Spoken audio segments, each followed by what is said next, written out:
எல்லாம் தெரியும். ஆனால் ஒரு மாதம் கழிச்சு சார்ஜ் மாதிரி ஒரு நாள் கிச்சன் சார்ஜ் இருக்குமா. அதனால் விட்டு செய்ய தப்பு கிடையாது. எங்கள்கிட்ட இந்த மாதிரி லேடிஸ் நிறையா வருவாங்க. கல்யாணம் முடிக்காத நிறையா வரும். கல்யாணம் முடிச்சுருவாங்க, கன்சீவ் ஆகிடுவாங்க. நாங்கள் என்ன சொல்லுவோம், கன்சீவ் ஆகி 3 மாதம் வரைக்கும் செய்யுங்க, அடுத்து டெலிவரி ஆகி ஒரு 3 மாதம் கழிச்சு செய்ய, 3 மாதம் செய்யுங்க, டெலிவரி ஆகி அடுத்து 3 மாதம் கழிச்சு செய்யுங்க. கிட்டத்தட்ட 1 இயர் பிரேக் பண்ணுறாங்க. இந்த 1 இயர் பிரேக் பண்ணுறாரு எந்த விதமான நோய் நொடியுமே இல்லாமல் ஆரோக்கியமாக இருப்பார்கள். இதுதான் உண்மை. ஸோ இன்னும் அதை வெளிப்படையாக சொல்கிறது என்ன அப்படின்னு கேட்டிங்கன்னா, நீங்களாம் இப்போ டெய்லி பல் வளர்க்குறீங்க, குளிக்கிறீங்க, மேக்கப் பண்ணுறீங்க. பல் வளர்க்காம குளிக்க அவங்களால மேக்கப் பண்ணால் வீட்டை விட்டு வெளியே போக முடியாது. ஆனால் அதே சமயத்தில் இந்த யோகா கலைக்கு வந்துட்டீங்கன்னா உங்களால் யோகா பண்ணால் வீட்டை விட்டு வெளியே போக முடியாது.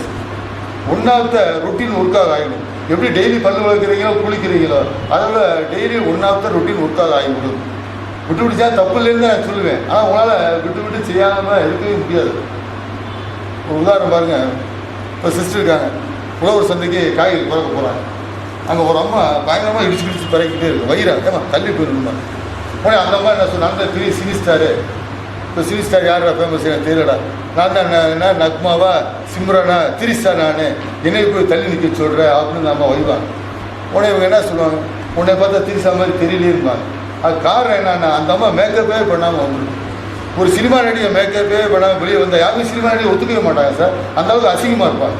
ஆனால் அதே சமயத்தில் நீங்கள் என்னதான் குளிச்சுட்டு என்னதான் பல்லு வளைக்கிட்டு நல்ல ட்ரெஸ்ஸு போட்டு யோகா பண்ணால் வெளியே போங்க, நீங்கள் குளிச்சிருக்கீங்க, டீசெண்டாக ட்ரெஸ் போட்டுருக்கீங்க, யாரும் சொல்லவே மாட்டாங்க. உங்களுக்கு அப்படி தெரியாது. ஆனால் அதே சமயத்தில் யோகா மட்டும் பண்ணிட்டு போங்க, பல்லு வளைக்க வேணாம், குளிக்க வேணாம், புது ட்ரெஸ் போட வேணாம், யோகா மட்டும் பண்ணிட்டு போங்க, நீட்டாக ஜம்முன்னு ஃப்ரெஷ்ஷாக இருப்பீங்க சார். நாங்களாம் பாருங்கள், அதாவது சோப் போடுறதில்ல, பவுடர் போடுறதில்ல, நாங்கள் பாட்டுக்கு முகத்தை தொடச்சி நாங்கள் பாட்டு எங்கேயும் போக வருவோம். இல்லை அந்தளவுக்கு இயற்கையான நேச்சுரல் பியூட்டி கிடைக்கும். ஆனால் இந்த யோகா பண்ணீங்கன்னா அப்படி இருக்குங்க. நீங்கள் வெறும் குளிச்சுட்டு பல்வழிக்கு போனால் அந்த இது கிடைக்காது சார். அதனால் யோகாவை நீங்கள் விட்டு செய்ய மாட்டீங்க. ஆனால் விட்டு செய்ய தப்பு கிடையாது, விட்டு செய்ய மாட்டீங்க. அடுத்து எப்போதும் சுறுசுறுப்பாக இருக்கும் சார். யோகா பண்ண எப்போ பார்த்தா ஃப்ரெஷ்ஷாக ஆக்டிவாக இருக்கலாம் சார். நான் ஒரு நாளைக்கு ஒரு வேளை தான் சாப்பிட்றேன், ஒரு நாளைக்கு 4 மணி நேரம் தான் தூங்குறேன். மகளா வையன் என்னப்பா சும்மா இந்த மாதிரி. ஏன்னா சமயத்தை ஆரம்பம் அடிக்க வைக்கேன், ஆறாயிரத்து வரை தூக்கத்தை கெடுக்கிறே உட்காந்து பஸ். அதனால் நாங்களாம் ஒரு நாளைக்கு ஒரு வேளை தான் சாப்பிட்றோம், பகலையும் தூங்க மாட்டேன். 4 மணி நேரம் தான் தூங்குறோம், ஒரு வேலையை தான் சாப்பிட்றேன். ஆனால் 25 வயசு பையன் என்ன ஆச்சுன்னா அந்த வேலையை நாங்கள் செய்வோம் சார். அந்த ஒரு ஸ்டெமினா இருக்குது புரியுங்களா. ஆனால் எப்போ பார்த்தா ஃப்ரெஷ்ஷாக ஆக்டிவாக இருக்கலாம். ஆனால் உடற்பயிற்சி மட்டும் பண்ணிங்கன்னா சரி வரைக்கும் சுறுசுறுப்பாக நல்லா இருப்பா, சரி வரைக்கும் சுகிதோட டவுன் ஆகிடும், சோர்வாய்ப்பு. உள் வெளி உறுப்புகளும் பயிற்சி யோகா இன்டர்னல் எக்ஸ்டர்னல் பயிற்சி இருக்குது பார்த்து. ஆனால் உடற்பயிற்சி ஒன்லி எக்ஸ்டர்னல் மட்டும்தான். இப்போ கரலா கல்யாணத்துக்கு சுற்ற கை போட்டு கும்முன்னு இருக்கேன். கவர்மெண்ட்டு பாருங்கள், இந்த போலியோ அட்டாக் ஆனதுக்கு ட்ரை சைக்கிள் கொடுப்பாங்க. காலுக்கு இடுப்பு கீழே பாருங்கள், காலெலாம் சூப்பி போய் தட்டை குச்சி மாதிரி இருக்கும். அவன் ட்ரை சைக்கிள் அப்படியே பெடல் போகிற மாதிரி இடுப்புக்கு மேலே வீசப்படி கும்முன்னு அழகாக இருக்கும். அப்போ எக்ஸ்டர்னல் பாடி மட்டும் தான் உடற்பயிற்சி பில்ட் பண்ணும். ஆனால் யோகா பாருங்கள் இன்டர்னல் எக்ஸ்டர்னலுக்கு பயிற்சி கொடுக்குது அப்படி தெரிஞ்சு. அடுத்து சிறிய காற்றோட யோகா இந்த மாதிரி சின்ன ரூமில் செய்யலாம் சார். அவங்க காற்று தான் முக்கியம். ஜன்னலெல்லாம் திறந்து விட்டு அதிகமாகி போச்சு. அதனால் தப்பு இல்லை, வேறு வழி இல்லாமல் செஞ்சுக்கலாம். சின்ன இடத்துல கூட செய்யலாம். ஆனால் உடற்பயிற்சி பாருங்கள், இதில் பேஸ்கெட் பால் கிரிக்கெட்டாக கபடியை விளாட முடியாது. உடற்பயிற்சிக்கு பெரிய இடம் வேணும், யோகா சின்ன இடம் தான் போகுது. அடுத்து ஆயுள் பெருகும் சார். யோகா மட்டும் நீங்கள் பண்ணீங்கன்னா நிச்சயமாக நோய் நொடி இல்லாமல் 120 வருடம் கேரண்டியாக வரலாம் சார். ஆனால் உடற்பயிற்சி மட்டும் பண்ணுறாங்கன்னா நிச்சயமாக விரைவில் மரணம். ஏன்னு கேட்டீங்கன்னா பிரீத்தி ரேஸை கூட்டுறாங்க. ஒரு நாளைக்கு 21,600 மூச்சு நம்ம சொல்கிறோம். அவங்க வேகமாக சார் தெளிவாக எழுதுறாங்க சார். வேகமாக ஓடாத, வேகமாக நடக்காத எழுதுறாங்க. இன்றைக்கெல்லாம் பாருங்கள், இந்த பைபாஸ் ரோட்டுக்கு எத்தனை பேர் வாக்கிங் போகிறாங்க, ரன்னிங் போகிறாங்க. அவங்கள கூப்பிட்டு ஏயா போகிறேன்னா, நானாக போகிறேன் டாக்டர் தான் போச்சு சொல்கிறாரு. எப்படி அம்மா மாதிரி பிள்ளைகளுக்கு நடப்பழகி தர்றாங்களோ அதுபோல் இன்றைக்கி டாக்டர் சொன்னால் தான் சார் நடக்கிறாங்க. நடக்கிறது பெரிய உலக அதிசயமாக இப்போ சொல்லுது. அந்தளவுக்கு இன்றைக்கி நடக்கிறவங்க பார்த்தாலும் சரி, ஓடுறவங்க பார்த்தாலும் சரி, நான் மனசு என்ன வருத்தப்படுதுன்னா, இவர் கண்ணை திறந்துக்கிட்டே பாலம் கணத்தை விழுகிறாரு, கண்ணை திறந்துக்கிட்டே சாவு நோய்க்கு ஓடுறாரு அப்படிதான் சொல்லுவேன். அது காரணம் என்ன, பிரீத்தி ரேஸை வேஸ்ட் பண்ணுறாரு. உடனே சிஸ்டர் கேட்பார், என்ன சார் வேகம் ஓடக்கூடாது, வேகம் நடக்கக்கூடாது அப்படிலாம் சொல்கிறீங்க. அப்போ நான் ஒரு திருடை எட்ட பையை பிடிக்கிட்டு ஓடுறேன், அப்போ நான் வேகம் ஓடக்கூடாதா, வேகம் போய் நடந்து பிடிக்கக்கூடாதா அப்படின்னு சொல்லுவாங்க. நீங்கள் வேகம் ஓடலாம், நடக்கலாம். ஆனால் அதே சமயத்தில் யோகா லைஃபுக்கு வந்துட்டு என்ன வேணாலும் செய்யலாம். யோகா லைஃபுக்கு வராமல் ஓடுறது, வேகம் நடக்கிறது ஆபத்து சார். அது எப்படி அப்படின்னு கேட்டிங்கன்னா, இப்போ நண்பர் இருக்கார், நான் இருக்கேன். 2 பேரும் ஒன்றா அந்த அன்னஞ்சி விளக்கு வரைக்கும் பைபாஸ் ரோட்லேயே ஒன்றா ஓடுறோம், ஒன்றா நிற்கிற 4 கிலோமீட்டர் ஒன்றா ஓடுறோம், ஒன்றா நிற்கிற சார். இவர் மூச்சு அடங்க 1/4 மணி நேரம் ஆகுது. என்னுடைய பிரீத்தி ரேஸ் அவர் உடனே ஆஃப் ஆயிடும், 5 நிமிஷம் ஆஃப் ஆயிடும். அதுக்கு காரணம் என்னென்னா, நான் அந்த மாதிரி பிராணாயமாக பண்ணி அது பயிற்சி பெற்ற மனிதனோட இதய துடிப்புக்கும் பயிற்சி பெறாத மனிதனோட இதய துடிப்புக்கும் வித்தியாசம் இருக்குது சார். இங்கே ஒரு 15 படி இருக்குது சார். இந்த மாடி படிக்க ஏறுறது 15 படி இருக்குது. நீங்களும் நானும் ஒன்றா ஸ்டெப்பில் ஏறுறோம், ஒன்றா நிற்கிறோம். 2 பேருக்கும் ஒரே மாதிரி உடல் உழைப்பு. 2 பேருக்கு ஒன்றா ஒரே மாதிரி உடல் உழைப்பு. உங்களுடைய ஹார்ட் என்ன செய்யும்னா படபடன்னு துடிச்சு பம்ப் பண்ணும். பிளட் சப்ளை வந்து படபட துடிச்சு பம்ப் பண்ணும். என்னுடைய ஹார்ட் என்ன செய்யணும், படபட துடிக்காமல் அந்த பம்ப் சிஸ்டம் வித்தியாசம் மாறும். அதுக்காக நான் பயிற்சி பெற்ற மனித இதய துடிப்புக்கும் பிராணாயாமத்தில் பயிற்சி பெற்ற மனித இதய துடிப்புக்கும் பயிற்சி பெறாத மனிதர்களுக்கு வித்தியாசம் இருக்காது. அதனால் இந்த மாதிரி யோகா பண்ணிவிட்டு நீங்கள் ஓடலாம், நடக்கலாம். அப்போ எந்தெந்த வழியில் நீங்கள் வந்து பிரீத்தி ரேஸை ஏற்றிக்கிறீங்க யோகா லைஃபுக்கு வராதவங்க நான் சொல்கிறேன். இந்த மாதிரி வேகமாக ஓடுறதுனால வேகமாக நடக்கிறதுனால அதிகமான சாப்பாடு, அதிகமான டென்ஷன், அதிகமான தாம்பத்தியம். இந்த மாதிரி அதிகமான தாம்பத்தியத்துலேயும் பிரீத்தி ரேஸை கூட்டுறாங்க. அதிகமான டென்ஷன் வரவே பாருங்கள், மூச்சு பயங்கரமாக கூட ஹார்ட் அதிகமாக துடிக்க அறிவு அழிச்சிடும். இதான் நம்ம பிராணாயாம கிளாஸை சொல்லுவோம், அப்போ பார்த்துக்கோங்க. அதனால் எந்த அளவுக்கு நீங்கள் வந்து யோகா லைஃப்பில் இல்லாமல் வேகமாக ஓடுறீங்களா நடக்கிறீங்களா நிச்சயமாக ஆபத்து அப்படின்னு தெரிஞ்சுக்கங்க. யோகா லைஃப்பில் இருந்தீங்கன்னா மூச்சு பெருசாக பண்ணீங்கன்னா சாவு பொய்யாச்சே அப்படிங்கிற உண்மைங்கிறது பிராணாயாம சப்ஜெக்ட் வரும் பார்த்துக்கோங்க சார். அடுத்து பிள்ளை பேர் திராவிட பிறக்கும். நிச்சயமாக பாருங்கள், யோகா பண்ணுறவங்களுக்கு வந்து புத்திசாலியான குழந்தை, ஆரோக்கியமான குழந்தை பிறக்கும். இன்றைக்கெல்லாம் பாருங்கள், எங்கள்கிட்ட நிறையா பேர் பிள்ளைகளை அனுப்புகிறாங்க. என் பிள்ளைக்கு புத்தி சரியில்லை, போர் கான்சன்ட்ரேஷன் ஆகுறா, யோகா சொல்லிக் கொடுங்கன்னு சொல்லி அனுப்புகிறாங்க. ஆனால் அதே சமயத்தில் யோகா கற்றுக்கிட்டு யோகா லைஃப்பில் இருந்து நீங்கள் குழந்தைய உருவாக்குறீங்கன்னா உங்களாம் இந்த அருமையான வாய்ப்பு சார். குழந்தை மேலே உருவாக்க போகுது. அப்போ இந்த யோகா லைஃப்பில் இருந்துட்டு குழந்தைய உருவாக்குறீங்கன்னா புத்திசாலியான குழந்தை, அழகான குழந்தை, ஆரோக்கியமான குழந்தை கேரண்டியாக கிடைக்கும். ஆனால் உடற்பயிற்சியில் உள்ளவங்களுக்கு பாருங்கள், நிச்சயமாக டிபார்ட்மெண்ட்டான குழந்தை பிறக்கும். இன்றைக்கெல்லாம் ஸ்கேன் கண்டுபிடிச்ச காரணம் என்னன்னு கேட்டிங்கன்னா, கர்ப்பத்திலே அந்த குழந்தை வந்து டிபார்ட்மெண்ட்டாக இருக்கான்னு பார்த்து ஐஏஎஸ் பண்ணி வெளியேற்றி விடுறது. ஐஏஎஸ் பண்ணி டெத்தாக வெளியேற்றுறதுங்க. ஊனமுற்றவர்களுக்கு வந்து கவர்மெண்ட் நிறையா செலவழிச்சிட்டு இருக்கு. ஏன்டா பிரச்சனை இல்லை, கர்ப்பத்திலே ஐஏஎஸ் பண்ணி வெளியேற்றுறது தான். ஆனால் அதே சமயத்தில் யோகா லைஃப்பில் இருந்து நீங்கள் குழந்தை உருவாக்குறீங்கன்னா ஸ்கேன் பார்க்குறது அவசியமே இல்லை. புத்திசாலியான குழந்தை, ஆரோக்கியமான குழந்தை கிடைக்கும். அதே சமயத்தில் ஆண் குழந்தை மட்டும் வேணுமா, பெண் குழந்தை மட்டும் வேணுமா, அதெல்லாம் பத்துக்கலாம். எப்படிங்கிற நம்ம கிளாஸில் பார்த்துக்கோம் சார். இன்றைக்கெல்லாம் என் நண்பர் நிறையா பேர் இருக்காங்க சார். உடற்பயிற்சி ரொம்ப தீவிரமாக இருப்பாங்க, போலீஸ்மான் நிறையா இருக்காங்க. பிள்ளைங்க பாருங்கள், 3 வருஷமாக குழந்தை பிறக்குது. வெளியே பாருங்கள், ஜாலியாக சிரித்து பேசுவாங்க. வீட்டுக்குள்ள போனால் அப்படி அழுவாங்க. ஒவ்வொருத்தரும் குழந்தைய பெற்றுக்கிறது எவ்வளவு கற்பனை பண்ணி குழந்தைய பெற்றுக்கிறாங்க. நமக்கு அழகாக குழந்தை பிறக்கணும், மலர் சொல்லலாம் கேட்கணும், முன்னழகு பின்னழகெல்லாம் ஸ்கூலுக்கு போகிற அழகெல்லாம் பார்த்து ரசிக்கணும், அப்படிலாம் கற்பனை பண்ணி தான் குழந்தைய உருவாக்குறாங்க. ஆனால் இந்த மாதிரி டிபார்ட்மெண்ட்டில் குழந்தை பிறச்சா யாராவது சந்தோஷமாக இருக்க முடியுமா சார்? பக்கத்து வீட்டுக்காரன், 3வது வீட்டுக்காரன், சொந்தக்காரங்களாம் வந்து ஏன்னா அந்த பிள்ளைய வச்சுக்கோ கொள்ளுங்களாங்க. ஆனால் யாருக்காவது 10 பிள்ளைய கொள்றதுக்கு மனசு வருமா? பிள்ளைய பார்த்து அழகு தெரிஞ்சுக்குவாங்க. ஆனால் அதே சமயத்தில் நீங்கள் யோகா லைஃபுக்கு வந்து குழந்தை உருவாக்கலாம். நிச்சயமாக ஆரோக்கியமான குழந்தை, புத்திசாலி குழந்தை கிடைக்கும் அப்படின்னு தெரிஞ்சுக்கணும். அடுத்து வயதாலும் செய்யலாம் சார். யோகாவுக்கு வயசு வித்தியாசமே கிடையாது. ஆனால் உடற்பயிற்சி கண்டிப்பாக 40 வயசுக்கு செய்யக்கூடாது. பார்த்து எவ்வளோ பெரிய பிள்ளையராக இருந்தாலும் பாருங்கள், 40 வயசு ரிட்டையர்மெண்ட் கொடுத்து வீட்டுக்கு அனுப்பிடுவாங்க. ஏன்னா ஹார்ட் ஓடுதாகவும் செதுக்கிடுவாங்க. ஆனால் யோகா வந்து 80 வயசு 90 வயசு 100 வயசு கூட கற்றுக்கலாம். யோகாவுக்கு வயசு வித்தியாசமே கிடையாது அப்படின்னு. அடுத்து ஆணுக்கு ஆண்மை, பெண்ணுக்கு பெண்மையும் முடியுது. அதான் உண்மை. இன்னைக்கெல்லாம் பாருங்கள், என் நண்பர்லாம் யாருன்னு நண்பர்கள்லாம் தெரியும், யாருன்னு நான் சொல்ல விரும்பலை, இதுதான் தெரியும். 20 வருஷத்துக்கு முன்னாடி டும்பிச்சேரி பீச் வேலை செய்யும்போது ஒரு நண்பர் கல்யாணம், போட்டியில் தான் கல்யாணம். மறுநாள் பாருங்கள், ஃபஸ்ட் நைட்டில் விழுந்துருச்சு வெளியே வர்றான் சார். மறுநாள் டைவர்ஸ் பண்ணுறான். ஏன்னா அந்த பிள்ளைக்கு நெஞ்சு ஊரா முடியாது இருக்கான், மறுநாள் டைவர்ஸ் பண்ணுறான். இதுக்கெல்லாம் காரணம் என்ன? ஹார்மோன் சரி சேட்டை. பெண்களுக்கெல்லாம் பாரு கண்ட நடந்து முடிமுளைக்கு சொல்லி ஸ்லீம் செட் போய் நூலை வச்சு கொடுக்குறாங்க, கிரீமை தடவுறாங்க, மஞ்சளை பூசுறாங்க. மஞ்சளுக்கு முடிக்கு சம்மந்தமே இல்லை. ஏன்னா எல்லாம் ஹார்மோன் சரி சேட்டை பார்த்து. ஆனால் எப்படி செயல்படுத்துறதுங்கிற நம்ம கிளாஸ் கூட பார்த்துக்கணும். இன்னும் பாருங்கள், ஒரு நண்பர் ஜாண்டிக்கா மிலிட்ரி மேன் மாதிரி இருப்பாங்க. வந்து அப்படியே காதை கழிப்பாங்க சார். எனக்கு வயசு 30 வயசு ஆச்சு, கல்யாணம் முடிச்சு 5 வருஷம் ஆச்சு, இதுவரைக்கும் குழந்தை விட்டு எதுவுமே இல்லை. எல்லா டாக்டரையும் பார்த்துட்டேன், என் ஒய்ஃபுக்கு எந்த விதமான பிரச்சனையும் இல்லை. எனக்கு தான் சார் பிரச்சனை. கேஸ் கம்மியாக, மோட்டிவேட்டில் கவுண்டர் இல்லை, கான்சன்ட்ரேஷன் இல்லை, எல்லா விதமான டாக்டரும் பார்த்தாச்சு. யோகா போனால் தான் குழந்தை பிறகுன்னு சொல்லிட்டாங்க. அதான் சார் வந்தேன். அதான் உண்மை. யோகா ஒன்று தான் இதை சீர்படுத்தும். இதை வந்து வேறு யார் சீர்படுத்துமே? நிச்சயம் யோகா ஒன்று தான் குழந்தைகளை ஆண்களுக்கு ஆன்மத்தன்மை கொடுக்குறது, பெண்களுக்கு பெண்மத்தன்மை கொடுக்குறது எல்லாமே யோகா தான். நம்ம யார் நான் சொல்ல விரும்பலை, இது வெளிப்படையாக கூட சமைச்சு சொல்லிடுறேன். நம்மளுடைய முன்னாள் சிஎம் எம்ஜிஆர் எவ்வளோ பெரிய எக்ஸசைஸ் பாடி, எவ்வளோ பெரிய உணவு பிரியர், அவர் பேர் கடைசியில் குழந்தை இல்லை, காரணம் ஏஜ் பிரியா. ஆனால் அதே சமயத்தில் இந்த மாதிரி ஆளுங்க நிறைய அப்போலோ ஹாஸ்பிட்டலையும் போவாங்க, ரிசல்ட்டாக கொண்டு ஏட்ட வருவாங்க. சார் என்ன சார் அழுதுகிட்டே வருவாங்க, யோகா கூட தெரியாமல் இங்கே வருவாங்க. ஆனால் அந்த மாதிரி ஆளுங்க எனக்கு ஆச்சரியப்படுற குழந்தை வந்துருச்சு. நானே ஆச்சரியப்படுவேன். சில சாமுத்திராச்சரம் நாங்கள் சொல்லுவோம். ஆளை பார்த்தே நாங்கள் என்னடா பார்த்தா ரிப்போர்ட் மோசமாக தான் இருக்கும். ஆனால் பாருங்கள் மேக்ஸிமம் 6 மாதம்னு சொல்லுவேன், அதிகபட்சம் 4 மாதம் 5 மாதம் கன்சீவ் வராங்க சார்.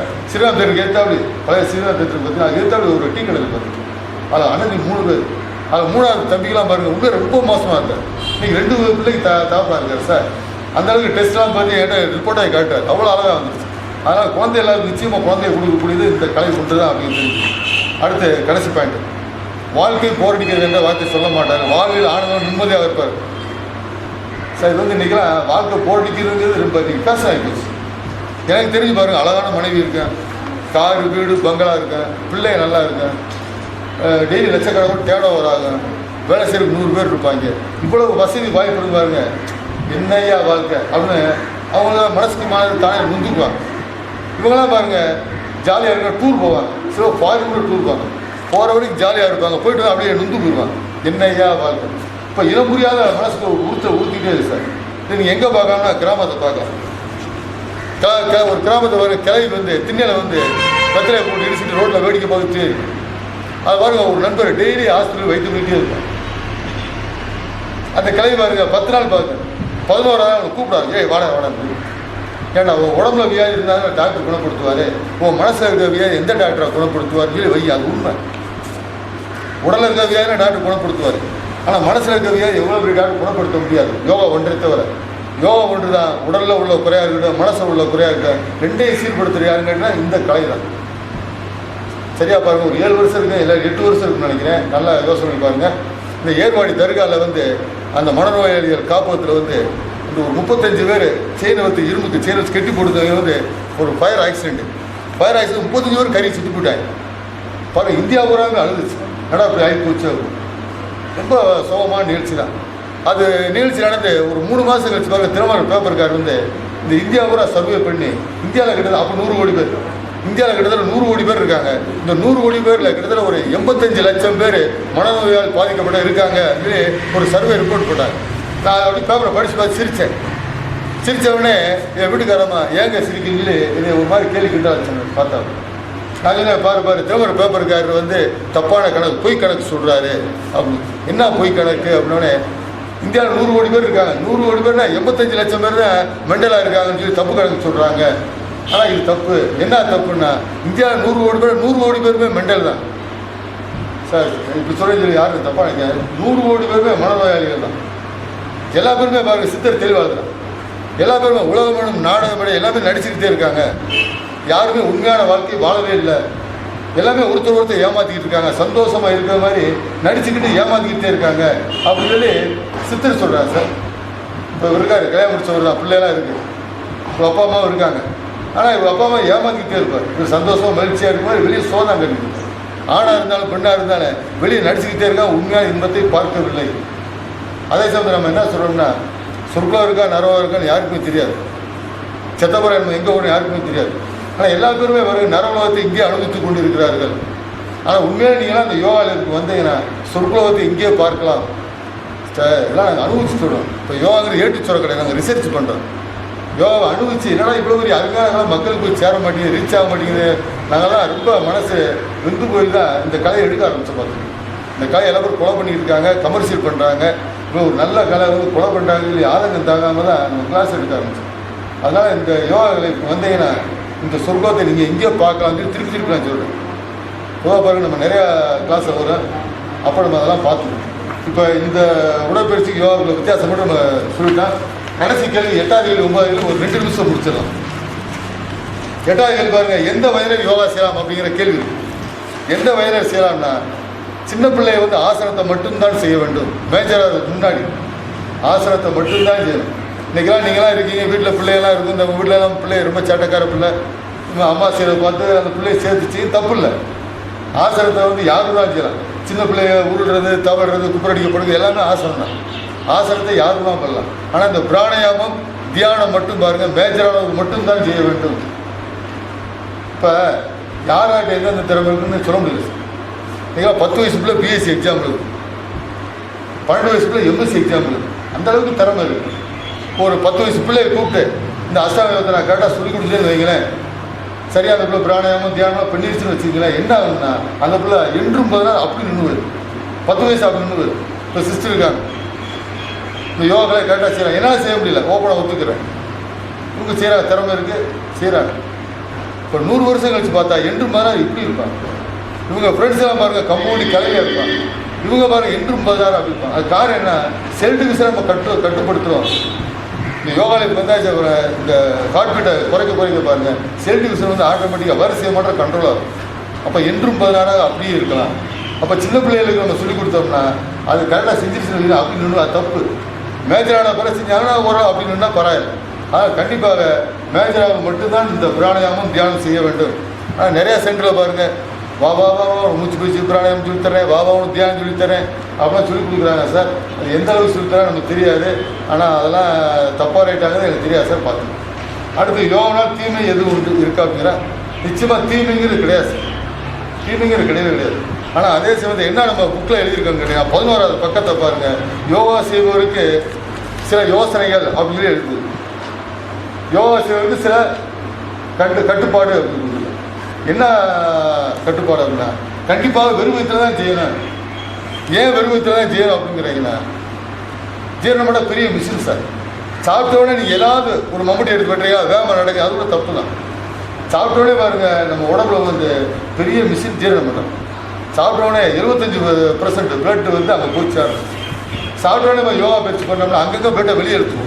இப்போ ஜீரணம் பண்ணத்துக்கு போகிற பிளட் வந்து குறைஞ்சி போச்சா ஜீரணம் பண்ண கெட்டு போயிடும். மனுஷனுக்கு பிரச்சனை வர காரணம் ஜீரணம் பண்ண கெட்டு போகிறதுனால. அதனால் சாப்பிட்டு குறைஞ்சது 4 மணி நேரம், வெஜிடேரியன் சாப்பாடா 4 மணி நேரம், எண்ணி சாப்பாடுனா பாருங்கள் 8 மணி நேரம் கழிச்சு தான் செய்யணும். அதனால் வெறுவத்தை தான் செய்யணும் அப்படின்னு தெரிஞ்சுங்க. இப்படி சொன்ன பாருங்க, சில நம்பர் என்கிட்ட கேட்பாங்க, அப்போ நாங்களாம் எப்படி சார் 2 பாத்ரூம் 1 பாத்ரூமாக போகாமல் நான் எப்படி சார் வரேன் சார்? 1 பாத்ரூம் போய்க்கலாம். சில பேர் என்ன சொல்லுவாங்கன்னா, நாங்களாம் ஒரு டீயை குடிச்சிட்டு ஒரு ஷேர்ட்டை குடிச்சா தான் 2 பாத்ரூமே வரேன், நீங்கள் என்னங்க டீயை குடிக்காம வாங்க அப்படிங்கிறீங்க. ஸோ அதெல்லாம் பிறந்தவனே அந்த மாதிரி பழக்கம் யாருக்குமே கிடையாது. எல்லாம் இடையில வந்து பழக்க வழக்கம் தான். 1 நாள் 2 நாள் வாங்க பரவாயில்லை, 2 பாத்ரூம் போக வரலாம் தப்பு இல்லை. இங்கே பாத்ரூம் கட்டி வச்சுருக்காருமே அதான் குடிஞ்சு நிமிந்து பயிற்சி கூட வயதை கிரஸ்மே அடுத்த பாத்ரூம் ஓடி போடுவாங்க. அப்படி வராண்டிய பிரச்சனை இல்லை. பயிற்சியாக முடிச்சா பாருங்கள், ஹைட்ரோ தெரப்பி நீர் சிகிச்சைன்னு இருக்குது. போனே ஒரு 1 லிட்டர் தண்ணி சாப்பிடுங்க, 10 நிமிஷம் பாத்ரூம் ஓடி போகுது. ஆனால் 1 பாத்ரூம் 2 பாத்ரூம் பற்றி கவலையே இல்லை. அதெல்லாம் நம்ம கிளாஸ் வந்து பார்த்துக்கலாம். அதெல்லாம் பழக்க வழக்கம் மாற பார்த்துக்கலாம். நீங்கள் யோகா ப்ராக்டிஸை விடாமல் பண்ணீங்கன்னா ஆட்டோமேட்டிக்காக எந்திரிச்சு பல்லு வளைக்கு பேச வாயில் வச்சாலே பார்த்து ஓடிக்குவாங்க. ஆனால் பழக்கத்தினால் வருது, அது போக பார்த்துக்கலாம். ஆனால் அதே சமயம் பெண்கள்லாம் கேட்பாங்க, பீரியட்ஸ் எடுத்து நாங்கள் செய்யலாமா செய்யக்கூடாதுன்னு. செய்யலாம், தப்பு இல்லை. நானும் ஊரோட ஒத்து போனதுக்காண்டி தான் புக்கில் வந்து அப்படி எழுதியிருக்கேன், செய்யக்கூடாதுன்னு எழுதியிருக்கேன். நேரில் சொல்லிக்கலாம். ஏன்னா நம்ம புக்கு எங்கெங்கேயோ போகும். அப்போ ஊரோட ஒத்துழையாத நல்லது இல்லாட்டி நம்ம மட்டும் கிரிக்கின்றாங்க. அதனால் எல்லா இதுக்கும் எழுதுகிற மாதிரி நாங்கள் எழுதியிருக்கோம், நேரில் சொல்லிக்கலாம். ஆண்களுக்கு 1 பாத்ரூம் 2 பாத்ரூம், பெண்களுக்கு எக்ஸ்ட்ரா ஒரு 3rd பாத்ரூம், அவ்வளோதான். இது வந்து இயற்கை. உங்களுக்கு அன்னீசியாக இருந்தாங்கன்னா ரெஸ்ட் எடுத்துக்கலாமே வெளியே. மற்றபடி யோகாவில் இப்போ விடாமல் வந்துகிட்டே இருந்தீங்கன்னா ஆட்டோமேட்டிக்காக செய்யலாம், தப்பு கிடையாது. உங்களுக்கு அது ஒரு கஷ்டமாகவும் தெரியாது. ஏன்னா நிறையா லேடிஸ் ஸ்டூடெண்ட் நிறையா இருக்காங்க. எங்கேயாவது ஒரு கேம்பா ஸ்கூலில் போய் செஞ்சு காட்டணுமா, எப்போ கூப்பிட்டா வருவாங்க. கடைசியாக செஞ்சு முடிச்சு தான் சொல்லுவாங்க, சார் இந்த டைம் தான் இருந்தாலும் நான் வந்து சரின்பாங்க. அவங்களுக்கு அதோட பெரிய மேட்டராக தெரியாது. ஆனால் பழக்க வழக்கம் தான். இன்னும் நிறையா மேட்ரு எழுதியிருக்கேன் சார், நீங்கள் படித்து பார்த்து தெரிஞ்சுங்க. இதில் முக்கியமாக இன்னொன்று என்னென்னா, கண்டிப்பாக ஒரு விருப்பத்தை விரித்து தான் செய்யணும். அது மேடு பள்ளம் இல்லாத தரையில் செய்யணுங்கிறேன். மேடு பள்ளம் தரையில் செஞ்சீங்கன்னா அங்கங்கே வரம்பு புள்ளியில் குதிச்சா பெயின் வந்துடும். நீங்கள் வைங்க பாருங்க, ஏன்னா யோகா பண்ணால் ஃப்ரெஷ்ஷாக ஆக்டிவாக இருக்கலாம்னாரு. இப்போ உடம்பு வலிக்குது இருக்கு. அது காரணம் மேடு பள்ளத்தில் நீங்கள் செய்ய உடம்பு வலிக்கத்தான் செய்யும். அது சமாதானமான தரையில் ஒரு பாய் ஒரு போர்வை விரித்து தான் செய்ய வேண்டும். வெறும் தரையில் செய்யக்கூடாது. ஏன் வெறும் தரையில் செய்யக்கூடாதுன்னா, அந்த காலத்தில் பாருங்கள் மான்தோல் புளித்தோலாம் செய்வாங்க. நாங்களும் அந்த காலத்தில் மான்தோல் புளித்தோலாம் வச்சு இந்த துப்புரை தூக்கி காலி விழுத்தோம். ஏன்னா கவர்மெண்ட் ரொம்ப கெடுபடியாக இருக்காங்க. ஃபாரஸ்ட்டில் ஒரு புல்லை கூட அப்படி கொண்டு வர முடியாது. ஆனால் அந்த காலத்தில் மான்தோல் புளித்தோல்லாம் செஞ்சாங்க. ஏன்னு கேட்டீங்கன்னா, அது வந்து நான் கண்டக்டர், 1 ஆஃப் த பேட்டரி சார்ஜுங்க. நம்ம ஆட்டு சார்ஜ் ஏற்ற நீங்கள் வெறும் தரையாக பூரா எடுத்து குடிச்சு போயிடும் சார்.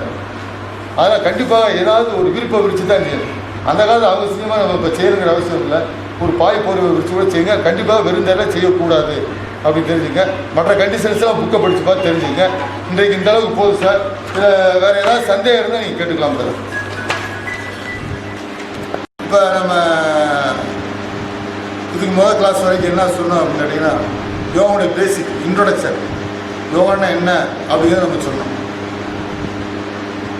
அடுத்து பார்த்தீங்கன்னா சித்தர் வந்து என்ன சொல்லுவாங்கன்னா, உடலை கட்டு, மூச்சை கட்டு, மனசு கட்டு. இதை பார்க்கலாம். உடலை கட்ட ஆசனம், மூச்சை கட்ட பிராணாயாமம், மனசை கட்ட தியானம். இதுதான் ஒரு பார்க்கலாம்.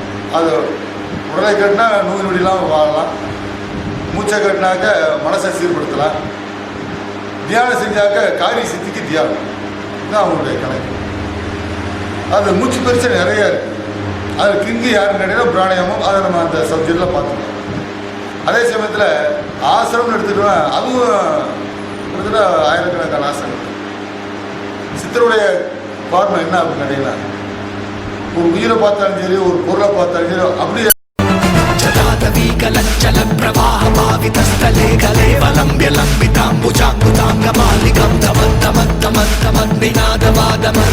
चकार चंड तांडवं तनोतु न शिव